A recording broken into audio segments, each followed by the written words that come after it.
friends, 2 nights ago, the Malawi Electoral Commission announced the validated results of the presidential election from 11 councils, bringing their total to 24, with only the results of 12 councils remaining. From those official results, it was clear that my main rival, His Excellency Professor Arthur Peter Mutharika of the Democratic Progressive Party, had already secured an insurmountable lead and is the presumptive winner of the presidential election. For this reason, a moment ago, I called Professor Mutharika directly to congratulate him on his historic victory and to wish him well in his upcoming tenure as the 7th President of the Republic of Malawi. I have done this because I accept the results of the presidential election that the Malawi Electoral Commission has already validated and released, just as I will accept the final result that the Commission is scheduled to announce at 2 p.m. I know that to many of you who supported my campaign for re-election, this outcome is disappointing. But I want you to know that I will forever be grateful for your trust in me and for your support of my candidacy. I also know that to the majority of you who voted, this outcome is a reflection of your collective will to have a change of government. And so it is only right that I concede defeat out of respect for your will as citizens and out of respect for the Constitution.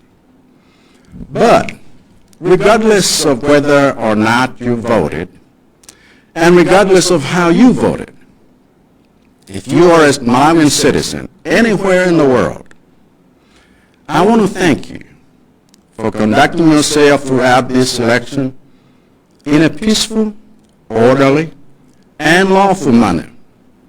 Most importantly, I want to thank the Lord God Almighty and all of you for the incredible privilege you gave me for the past 5 years to serve as your 6th president. In the days that remain before my successor takes his oath of office, I want you to know that I am fully committed to facilitate a peaceful transfer of power. I have already instructed my team to begin preparations to render the incoming administration any support needed to ensure a seamless process that safeguards our nation's peace, order, institutions, public services, and constitutionalism. Additionally, I have issued directives for all my staff to see to it that over the coming days, all state residences are left in good order and in time for the President-elect to move in upon taking his oath of office. Let me also thank the Malawi Electoral Commission for the meticulous and outstanding job it has done to ensure that this entire electoral process is peaceful and transparent. Worthy of special mention and praise in this regard is the MEC Chair, Justice Annabel Mtalimanja, whose cool head and steady hands have ably steered this long and complex process in a manner that is commendable and admirable. But I know that to run an election as well as she has requires an ecosystem of supportive commissioners, electoral staff, and stakeholders. So as President, I want to thank all of you for the role you have played to make these general elections a success and to make Malawi's democracy a shining example for the whole world. Allow me to say one more thing about the Malawi Electoral Commission's work before I conclude. In my understanding, the Commission has two responsibilities. The first is to determine and announce a result which is a credible reflection of the will of the majority of Malawians, a task I believe the Commission has executed with flying colors. But the second responsibility, which is yet to be done, is to identify any electoral irregularities that have happened in the electoral process and ensure that they are addressed fully and transparently, and those responsible for those violations of the law are held to account. So far, various political parties, including my own, have brought to the attention of MEC a number of such irregularities. But crucially, the Commission itself announced that it also identified anomalies in the results of a number of districts, resulting in a decision to quarantine those results until further notice. The anomalies do not necessarily mean that the election result projected Professor Mutharika as the winner is not credible or a reflection of the will of the people. Even in sports, the occurrence of foul play does not mean the final score is not a true reflection of the game. What these irregularities mean is that the Electoral Commission, as a referee, has a duty under the law to provide a full and transparent account of the irregularities, a full and transparent account of how they happened, a full and transparent account of how they have been resolved, and a full and transparent account of how those who committed fouls will be held accountable. I was of the view that the Commission needed to do this before announcing the final result. And I even asked the High Court to prevail on MEC to do this before the final announcement. However, it has been decided by the court that MEC should be allowed to address these matters during its final press briefing today. And I have accepted the court's direction. I'm hopeful that MEC will also execute this second responsibility with flying colors, because doing so will ensure that our electoral process and our democracy is stronger as we move forward. Going forward, I call on all of you to render our incoming president the same kind of collective support that you have given to the Malawi Electoral Commission during this process. Because Professor Mutharika's success in leading our nation towards prosperity will depend on all of us standing as one people in pursuit of our nation's development. So whether you are a political party, a candidate, or a voter, or whether you have emerged on the winning side or on the losing side, my prayer is that you will all remain active in taking our development and democracy forward. And my commitment is to do my part in that collective effort. To the members of my party, I will be giving further direction in the near future about how we will transition from our leadership in the months to come so that we can rebuild our platform for success in the future. But I believe that what matters now is for all of us as Malawians to work together as one nation to make Malawi better, because that's how we will be winners, all of us, in the end. God bless you all, and God bless Malawi.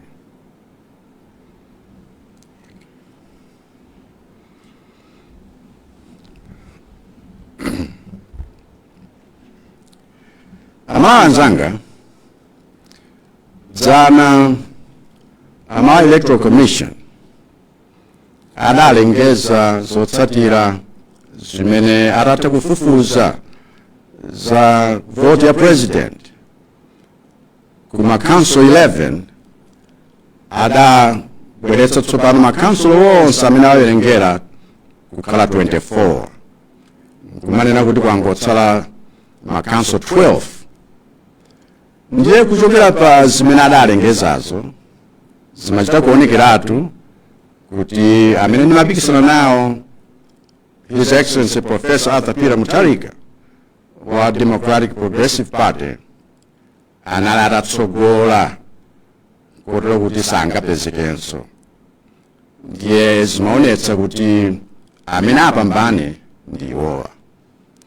Chifukwa chimenecho kamphindi kapitako leroli nayimbira foni ya Mutharika nkuwapatsa mafuno abwino chifukwa chakupambana kwawo, nkuwafuniranso zabwino kuti mmene akubwera ngati president wa chinamba 7 wa Malawi achite bwino. Ndachita izizi chifukwa chakuti ndavomereza kuti zotsatira za chisankho cha president chimene Malawi Electoral Commission adawunika kale nkuvomereza nkupereka ku anthu. Ine ndazivomereza ndipo ndivomerezanso zimene alengezi momaliza akachita msonkhano wawo tukalo kumasanawa. Mudziwe kuti ambiri a inu amene munasapota kampeni yanga yakuti ndikhoza kusankhidwanso, nkhani imene iyi yakumvetsani chisoni. Koma ndikufuna kuti mudziwe kuti ineyo moyo wanga wonse nditsakhala othokoza chifukwa chakundikhulupirira komanso kunipatsa sapoti yanu ngati okuyimirirani.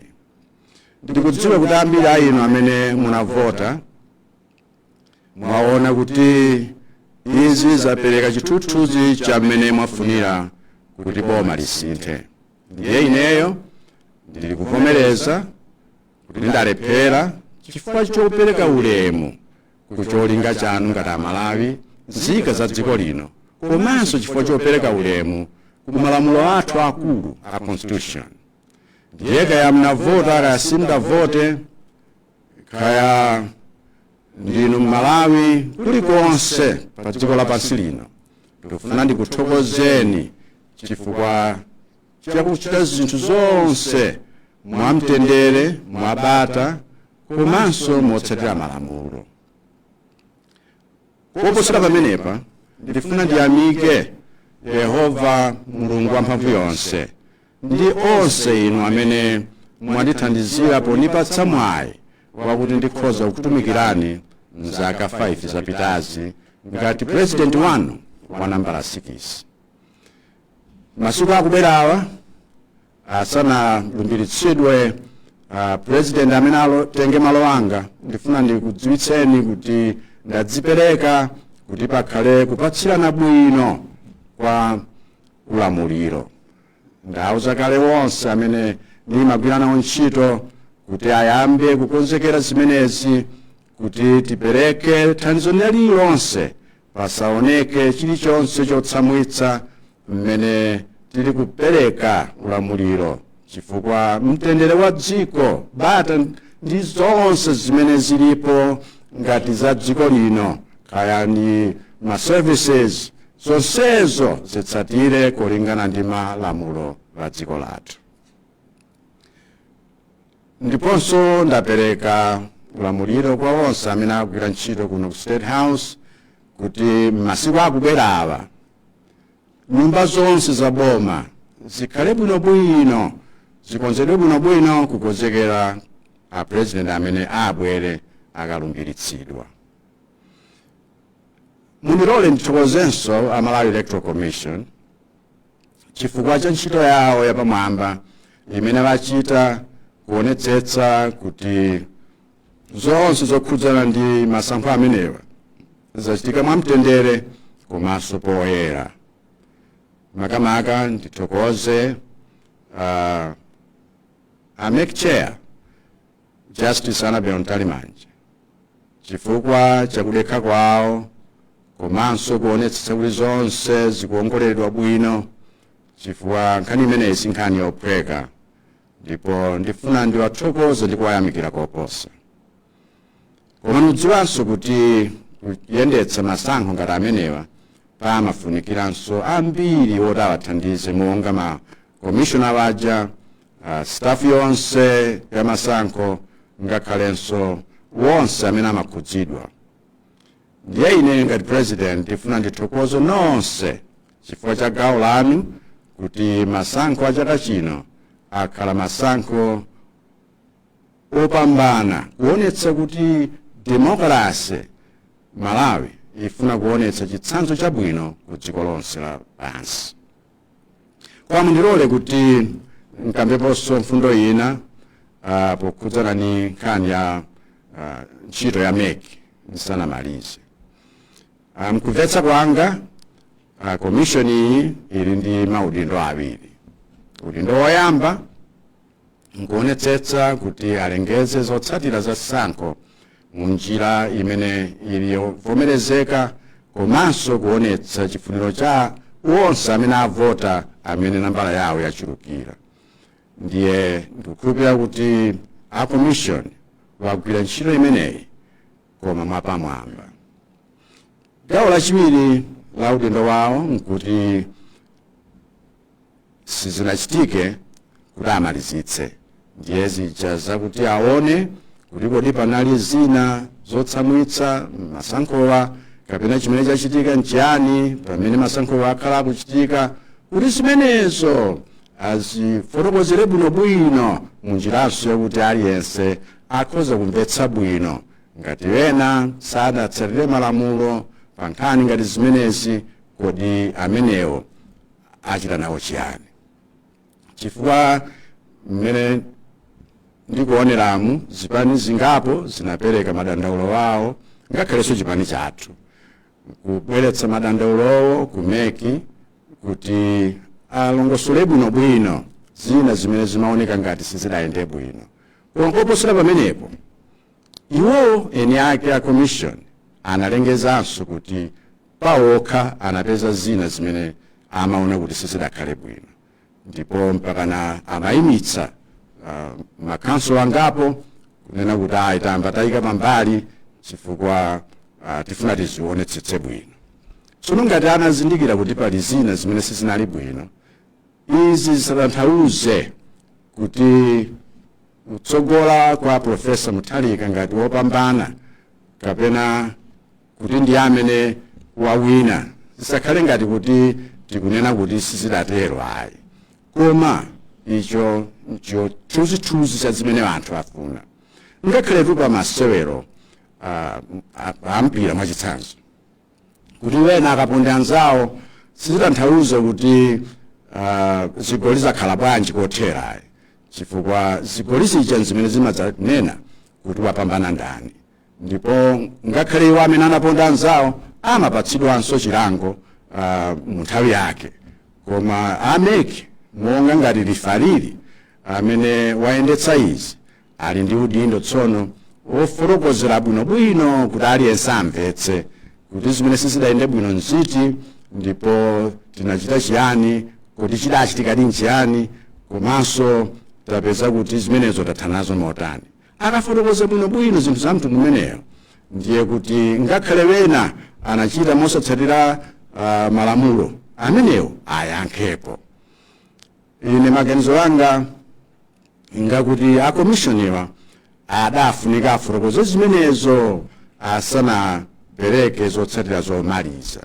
N'chifukwa chake napita ngakhale ku khoti kuwapempha kuti kodi bwanji achitika zimenezo. Ndiye la khoti wanena kuti ayi iwowo angopereka zotsatirazo koma poyamba afotokozere zimene wapeza ndi zimene wayankha kuti zonsezo zatheka asana ulengeze zotsatirazo.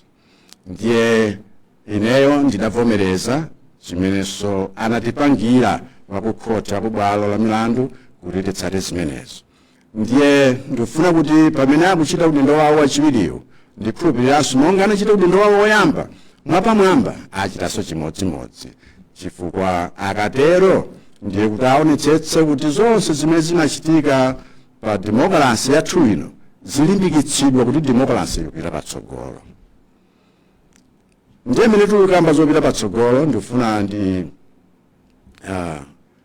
pereke kuti uthenga wakuti apresident akubwerawa tiwapatsenso chilimbikitso chonse ni support yonse yokwanira monga Malawi Electoral Commission tawapatsira pa nthawi yonse, chifukwa President Mutharika kuti apambane potsogolera dziko lathu kuti tipite kukhala dziko lopambana, zidalire tonse kuyima nawo limodzi pomaona kuti chitukuko cha dziko lathu chipita mtsogolo motani. Ndiye kaya ndinu wachipani chakuti kaya mwina mnayima nawo pamasankho amenewa, kapena inu mnango ukavota, kapena mwaona kuti mbali yanu yawina kapena mbali yanu yaluza, pemphero langa lakuti tonse tikhala ndi chidwi chomachita nawo zinthu zimene zithandizire chitukuko cha dziko lathu komanso demokrasi ya dziko lathu. Ndipo kudzipereka kwanga nkwakuti ine ndidzachita gawo lofunikira kuti tonse mumodzi wathu tikhoza kuchita zimenezi. Kwa inu amene muli mamembala a Malawi Congress Party, ndifuna ndipereke maganizo anga posera apa kuti kodi titani tsopano potsimikizira za utsogoleri komanso ndi zochitika kuti timange bwanji chipani chathu ndi kukonzekera chipambano kutsogoloko.